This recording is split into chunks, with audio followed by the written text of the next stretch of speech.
I told the story at Mass of how I became a Catholic. We moved in on a Saturday in 1973, early 1973, like January around this time. The lady next door sees us moving our stuff, and my brother and I are playing, and she says, well, you want to go to Mass with me tomorrow? And I said, sure.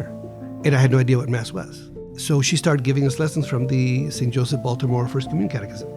And then shortly after that, we made our first communion, and then we became altar boys, and there you are. You never know what the power of an invitation is. Something so simple as your neighbors, inviting your neighbors to Mass, Jesus does the rest of it.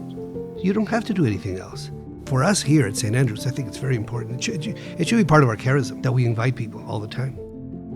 Last year, in Holy Thursday, as I'm going down the aisle, there was this little boy who must have been about, 4 or 5.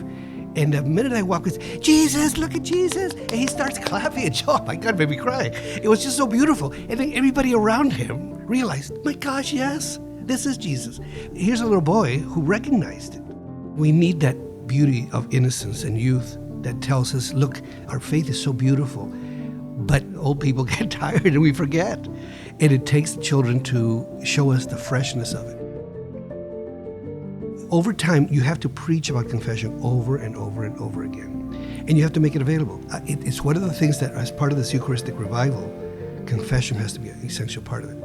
As we get older, pride comes in. Sometimes when it's somebody who's been away for a long time, it's either because of fear or because of the other extreme, where they just think, I don't need it, which is really more dangerous.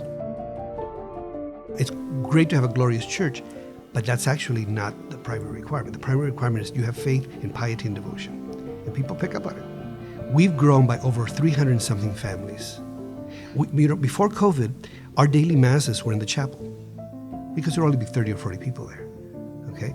We can't possibly have mass in the chapel anymore. Every daily mass is over 100 people. Parishes that responded to people's spiritual needs are being rewarded. We are living pretty much in a culture very similar to the early church. It's a pagan culture, anti-religious, very, very secular.